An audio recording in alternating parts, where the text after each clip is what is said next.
সুলতানা বলুন। বিসমিল্লাহির রহমানির রহিম। মাননীয় স্পিকার, 2026-27 অর্থ বছরের প্রস্তাবিত বাজেটের উপর বক্তব্য দেওয়ার সুযোগ প্রদানের জন্য আপনাকে ধন্যবাদ। মাননীয় স্পিকার, বক্তব্যের শুরুতেই আমি শ্রদ্ধার সাথে স্মরণ করছি বহুদলীয় গণতন্ত্রের প্রবক্তা, স্বাধীনতার ঘোষক শহীদ প্রেসিডেন্ট জিয়াউর রহমানকে।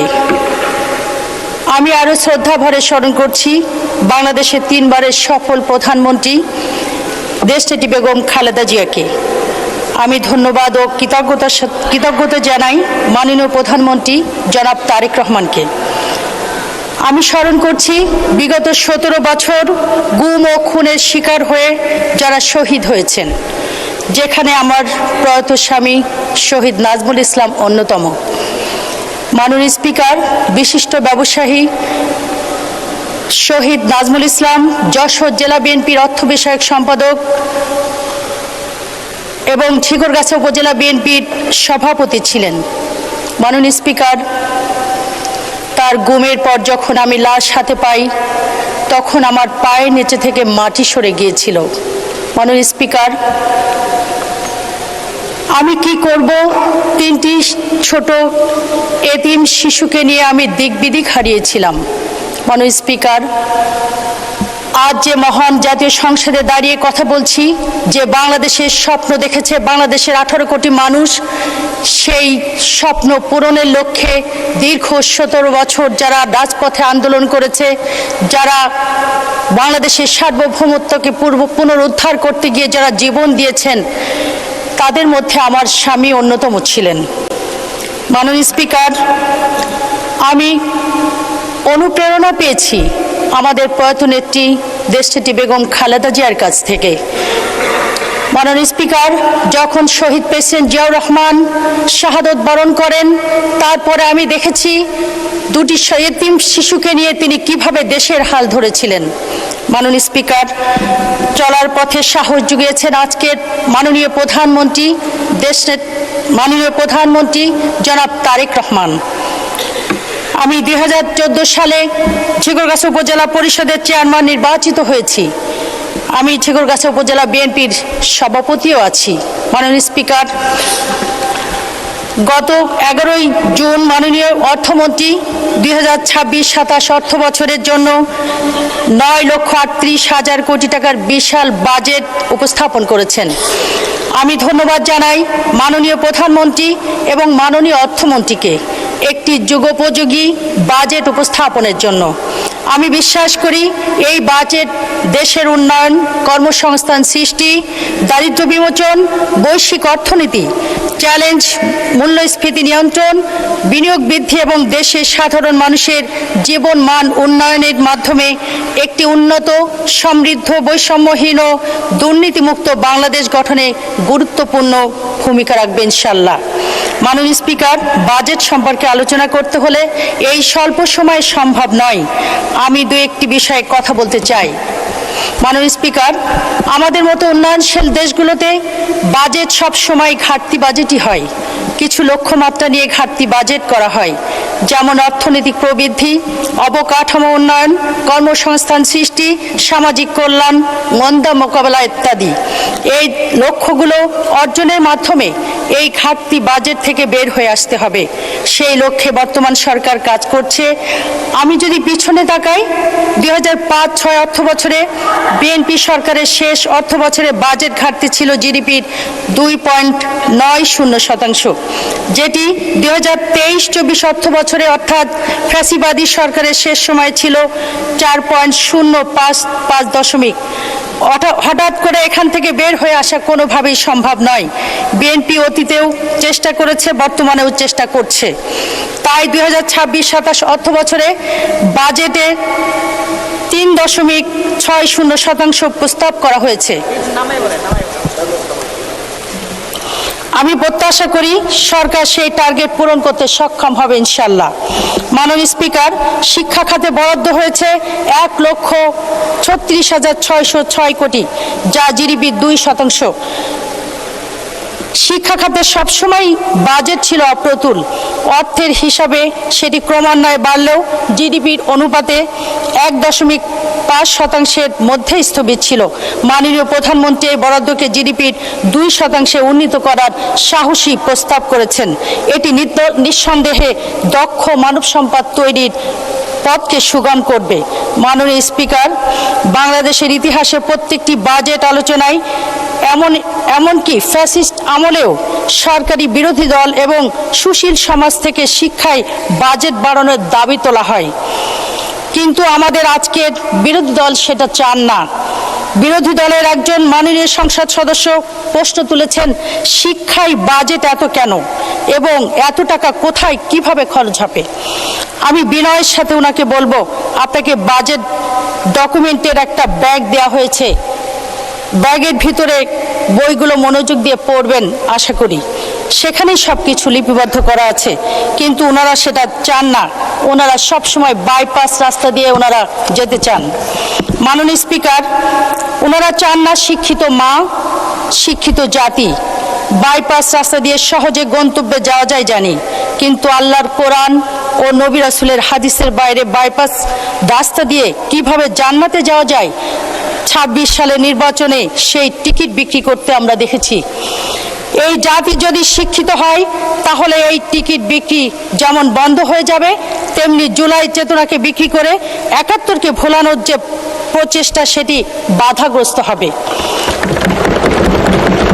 এজন্যই ওনারা শিক্ষিত খাতে এত বরাদ্দ চান না।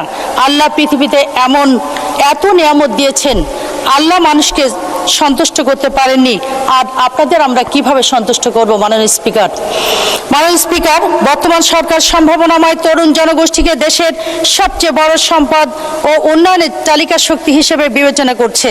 মেধাবী ও সৃজনশীল তরুণরা আগামীতে যুক্তরাষ্ট্রের সিলিকন ভ্যালি, চীনের সেনজান, সিঙ্গাপুর কিংবা দুবাইয়ের মতো বাংলাদেশও বিশ্বমানের টেক হাব প্রতিষ্ঠা করতে সক্ষম হবে ইনশাআল্লাহ।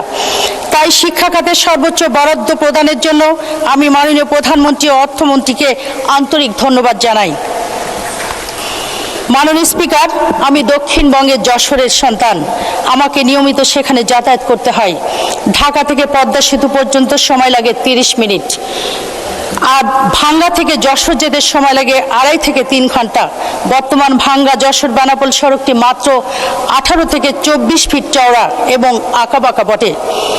পদ্মা সেতু থেকে যশোর হয়ে বেনাপোল পর্যন্ত মহাসড়কটি 6 লেনে উন্নীত করা আঞ্চলিক ও জাতীয় অর্থনীতির জন্য অত্যন্ত জরুরি। মাননীয় স্পিকার, এই মহাসড়কটি দক্ষিণ পশ্চিমাঞ্চলের বেশ কয়েকটি জেলা। ধন্যবাদ মাননীয় সদস্য। আপনাকে আরো 2 মিনিট সময় দেওয়া হলো, 2 মিনিটে সাম আপ করবেন প্লিজ।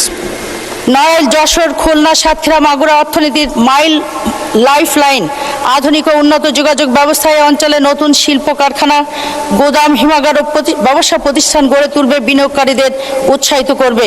তাছাড়া আমি জানি বাংলাদেশ ভারতের আমদানি রপ্তানির প্রায় 90% বেনাপোল স্থল বন্দরের মাধ্যমে হয়ে থাকে। ভাঙ্গা বেনাপোল 129 কিলোমিটার এই মহাসড়ককে পদ্মা এক্সপ্রেসওয়েতে ওয়ের আদলে উন্নত করা না হলে পদ্মা সেতুর সম্পূর্ণ অর্থনৈতিক সুফল দক্ষিণবঙ্গের মানুষ পাবে না। এটিকে 6 লেনে উন্নীত করা হলে দুর্ঘটনা রোধ হবে, যানজট দূর হবে এবং দক্ষিণবঙ্গের সাথে নিরবচ্ছিন্ন দ্রুতগতির যোগাযোগ নিশ্চিত হবে। মাননীয় স্পিকার, যশোর জেলার ফুল এবং তুলা উৎপাদনের জন্য বিখ্যাত। ফুল নিয়ে সেদিন কথা বলেছি, আজকে তুলা নিয়ে কিছু কথা বলতে চাই। মাননীয় স্পিকার, বাংলাদেশের সবচেয়ে বড় রপ্তানিমুখী খাত তৈরি পোশাকের মূল ভিত্তি হলো তুলা। দেশের শত শত স্পিনিং মিলের কাঁচামালের জন্য সরাসরি এর উপর নির্ভরশীল। প্রাচীন মসৃণ ঐতিহ্যের পর আধুনিক যুগে বাণিজ্যিকভাবে তুলা চাষ শুরু হয় স্বাধীনতার পর 1972 সালে তুলা উন্নয়ন বোর্ড গঠনের মাধ্যমে। 1976-77 সালে আমেরিকা থেকে ডেল্টা পাইন জাতের বীজ আমদানির মাধ্যমে যশোরে ব্যাপকভাবে তুলার চাষ শুরু হয়। যশোরের উঁচু ভূমি ও অনুকূল আবহাওয়া থেকে সেচ সংকটের কারণে ধান বা অন্য কোনো ফসল ভালো হতো না, সেখানে তুলা চাষ কৃষকদের ভাগ্য বদলে দিয়েছে।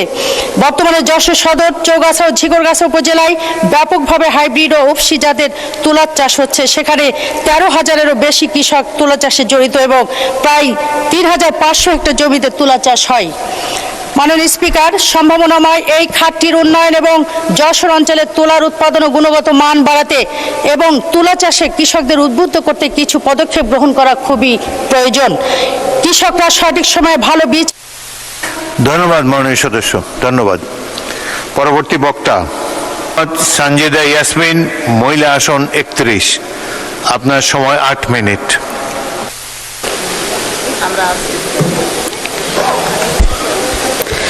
বিসমিল্লাহির রহমানির রহিম। মাননীয় স্পিকার, আসসালামু আলাইকুম। মাননীয় স্পিকার, আপনাকে অসংখ্য ধন্যবাদ এই মহান জাতীয় সংসদে আমাকে প্রথমবারের মতো কথা বলার সুযোগ দেওয়ার জন্য।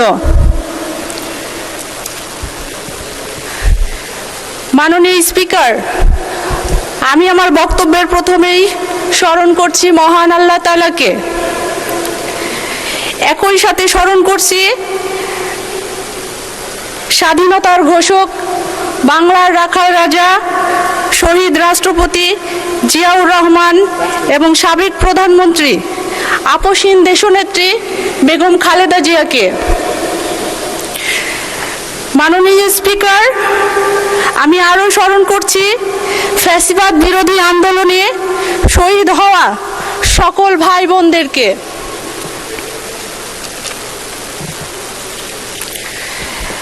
মাননীয় স্পিকার, ধন্যবাদ জানাই মাননীয় অর্থমন্ত্রীকে একটি সার্বজনীন এবং জনকল্যাণমুখী বাজেট উপস্থাপন করার জন্য। মাননীয় স্পিকার, 26-27 অর্থবছরে প্রস্তাবিত বাজেটে দৃষ্টিপাত করলে দেখা যায় 10টি প্রধান অগ্রাধিকার বিবেচনা করা হয়েছে। এবারের বাজেটে আওয়ামী জোট সরকারের মতো কোনো মেগা প্রকল্পের প্রতি ঝোঁক লক্ষ্য করা যায়নি, বরং মানুষের মৌলিক অধিকার, দৈনন্দিন স্বস্তি এবং দীর্ঘমেয়াদী সংস্কারের প্রতি নজর লক্ষ্য করা গেছে। মাননীয় স্পিকার, এবারের বাজেটের আকার 9,38,000 কোটি টাকা, যা বাংলাদেশের ইতিহাসে সর্ববৃহৎ বাজেট।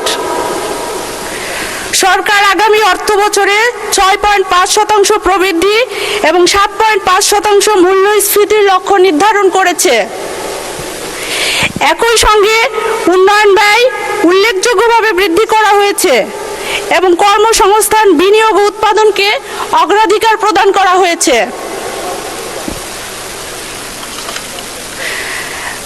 মাননীয় স্পিকার, 26-27 অর্থ বছরের জাতীয় বাজেটকে কেবল আয় ব্যয়ের হিসাব হিসেবে দেখলে এর প্রকৃত তাৎপর্য অনুধাবন করা যাবে না। এটি একদিকে যেমন বর্তমান সংকট মোকাবেলার একটি নীতিগত কৌশল, তেমনি অন্যদিকে ভবিষ্যৎ বাংলাদেশের অর্থনৈতিক ভিত্তি সুদৃঢ় করার একটি দীর্ঘমেয়াদী রূপরেখা। মাননীয় স্পিকার, বর্তমানে উচ্চ মূল্যস্ফীতির কারণে সবচেয়ে বেশি চাপে রয়েছে নিম্ন ও মধ্যবিত্ত জনগোষ্ঠী। খাদ্য, চিকিৎসা, শিক্ষা ও বাসস্থানের ব্যয় বৃদ্ধি তাদের জীবনযাত্রাকে কঠিন করে তুলেছে। বর্তমান পরিসংখ্যান ব্যুরোর তথ্য মতে গত কয়েক বছরে খাদ্য মূল্যস্ফীতির সাধারণ মানুষের ক্রয় ক্ষমতার উপর বড় ধরনের প্রভাব ফেলেছে। এই বাস্তবতায় বয়স্ক ভাতা, বিধবা ভাতা, প্রতিবন্ধী ভাতা, মাতৃত্বকালীন ভাতা এবং অন্যান্য সামাজিক নিরাপত্তা কর্মসূচির সম্প্রসারণ নিঃসন্দেহে এই বাজেটে একটি ইতিবাচক পদক্ষেপ বলে আমি মনে করি। ফ্যামিলি কার্ড ও কৃষক কার্ড কর্মসূচির বিস্তৃতি নিম্ন আয়ের জনগোষ্ঠীকে সরাসরি সহায়তা করবে বলে বিশ্বাস করি।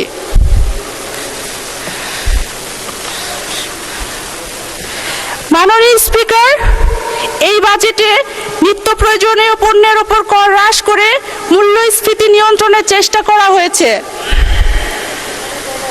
চাল, চাল, গম, শিশু খাদ্য, মশলা, খেজুর, কীটনাশক, ওষুধ, ক্যান্সারের ওষুধ, চিকিৎসা সরঞ্জাম, ডায়ালাইসিস ফিল্টার, হার্টের রিং, শিল্পের কাঁচামাল, সৌর বিদ্যুৎ উপকরণ, কম্পিউটার ও তথ্য প্রযুক্তির পণ্য সহ বহু প্রয়োজনীয় পণ্যের উপর কর ও শুল্ক হ্রাস করা হয়েছে। অর্থাৎ সরকারের নীতি কেবল রাজস্ব আহরণ নয়, বরং ভোক্তার ক্রয় ক্ষমতা পুনরুদ্ধারের দিকেও নজর রয়েছে। মাননীয় স্পিকার, আজ বাংলাদেশের অর্থনীতির সামনে তিনটি বড় বাস্তবতা। প্রথমত মূল্যস্ফীতি, দ্বিতীয়ত কর্মসংস্থান এবং তৃতীয়ত বিনিয়োগ। মাননীয় স্পিকার, যদি আমরা এই তিনটি ক্ষেত্রে দৃশ্যমান অগ্রগতি অর্জন করতে পারি তবে এই বাজেট সফল হবে ইনশাআল্লাহ।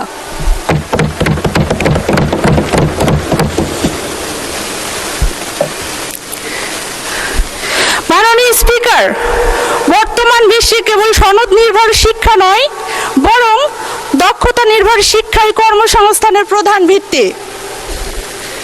শিল্প, প্রযুক্তি, কৃষি এবং সেবা খাতে দক্ষ জনশক্তির চাহিদা দ্রুত বাড়ছে।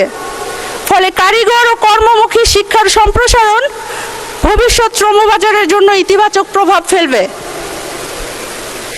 বিশেষ করে তরুণ জনগোষ্ঠীকে উৎপাদনশীল মানব সম্পদে রূপান্তর করতে পারলে বাংলাদেশের জনমিতিক সুবিধা বাস্তব অর্থনৈতিক সুফলে পরিণত হতে পারে।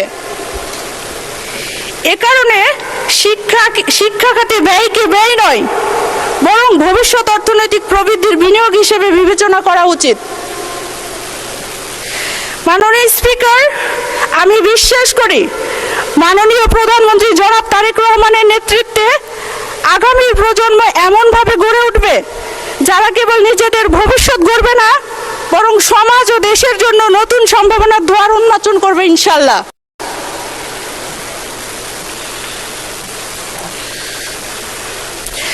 মাননীয় স্পিকার, এই বাজেটে ক্যান্সার সহ 6টি দুরারোগ্য ব্যাধির সহায়তা কার্যক্রমের উপকারভোগীর সংখ্যা 65,000-এ উন্নীত করার প্রস্তাব করা হয়েছে এবং এককালীন আর্থিক সহায়তার পরিমাণ 50,000 থেকে 1 লক্ষ টাকায় উন্নীত করার প্রস্তাব করা হয়েছে,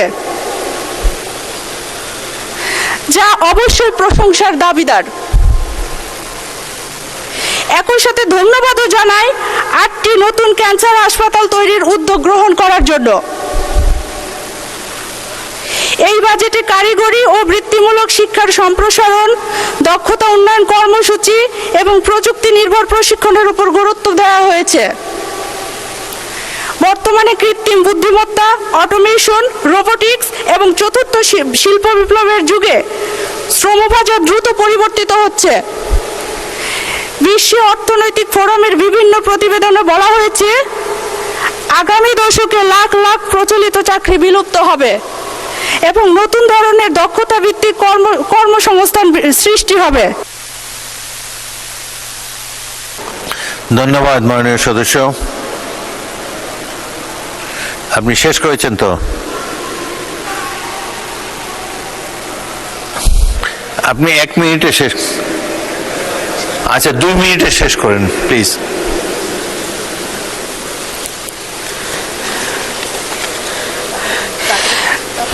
মাননীয় স্পিকার, আমি বিশ্বাস করি আগামী দিনের বাংলাদেশ হবে এমন একটি বাংলাদেশ যেখানে একজন কৃষক তার ফসলের ন্যায্য মূল্য পাবে, একজন শিক্ষার্থী দক্ষতা অর্জনের সুযোগ পাবে, একজন নারী নিরাপত্তা মর্যাদাপূর্ণ কর্মসংস্থানের সুযোগ পাবেন এবং একজন প্রবীণ সামাজিক নিরাপত্তার নিশ্চয়তা পাবেন, একজন উদ্যোক্তা বিনিয়োগের অনুকূল পরিবেশ পাবেন।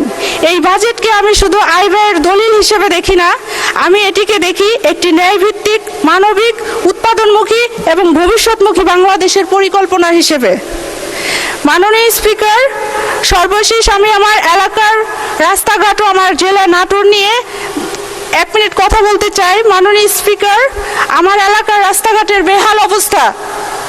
আমার নিজ গ্রামের রাস্তাও এখনো পর্যন্ত পাকা নেই। এবার ঈদে বাড়ি যেতে সমস্যা হয়েছে এবং কাদা রাস্তার জন্য অনেকটা হেঁটেও যেতে হয়েছে। মাননীয় স্পিকার, আমার এলাকার রাস্তাঘাটের উন্নতির জন্য জোর দাবি জানাচ্ছি। মাননীয় স্পিকার, আমি আরও একটি দাবি জানাচ্ছি, নাটোর শিক্ষা ব্যবস্থা খুবই পিছিয়ে। নাটোরের পাশে সব জেলায় সরকারি বিশ্ববিদ্যালয় থাকলেও নাটোর জেলায় কোনো পাবলিক বিশ্ববিদ্যালয় নেই। তাই মাননীয় স্পিকার, আমি আপনার মাধ্যমে নাটোর জেলায় একটি পূর্ণাঙ্গ বিশ্ববিদ্যালয়ের জোর দাবি জানাচ্ছি। ধন্যবাদ।